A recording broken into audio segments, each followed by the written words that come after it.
The stock market can seem like a single, continuous platform where shares are bought and sold, but in reality, it operates through two interconnected segments, the primary market and the secondary market. Understanding the distinction between them is essential to grasp how capital truly flows from investors to companies, and then between investors themselves. The primary market is where securities are created.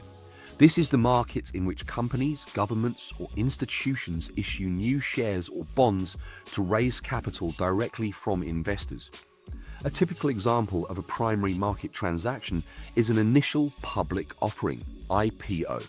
When a company sells its shares to the public for the first time, it receives the proceeds from the sale, capital that it can use to fund operations, expand internationally, or invest in innovation. Other primary market activities include follow-on public offerings, FPOs, companies issuing additional shares after the IPO, private placements, direct share sales to institutional investors, rights issues. Existing shareholders get a chance to buy more shares at a discount. In all these cases, the capital flows from investors to the company or issuer.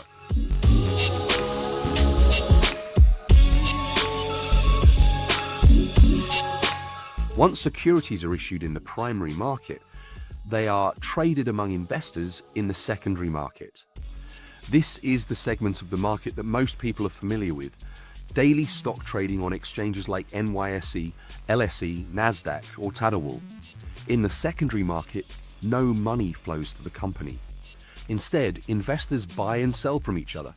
For example, if you buy shares of Tesla from another investor on the NASDAQ, Tesla doesn't receive your money, the previous shareholder does.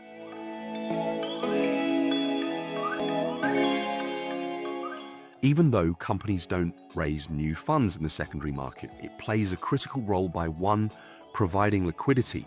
Investors can buy and sell shares quickly and at transparent prices, enabling price discovery. Prices adjust based on new information and investor sentiment. 3. Creating exit opportunities. Early investors and venture capitalists rely on the secondary market to realize gains. 4. Establishing market valuation. A company's market cap is determined here, which affects future capital raising terms.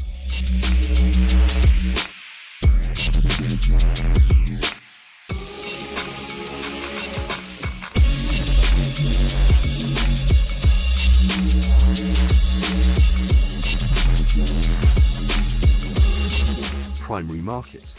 In 2020, Airbnb raised $3.5 billion in its IPO by issuing new shares. Secondary market. Once listed, Airbnb's stock traded on NASDAQ. If you bought its stock a week later, your money went to another investor, not Airbnb. Saudi Aramco, 2019, raised $209 billion in its IPO on Tadawul. This was a primary market event. Aramco today traded daily in the secondary market by regional and international investors.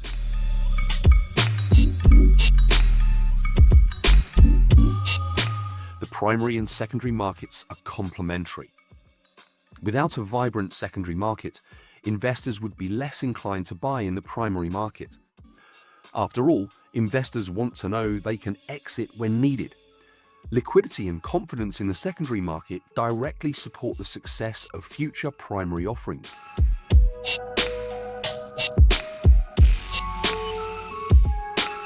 In developed markets like the US, UK, and EU, both markets are heavily regulated and transparent. In emerging markets, secondary market liquidity can be thin and disclosures may be limited, making IPO investing riskier.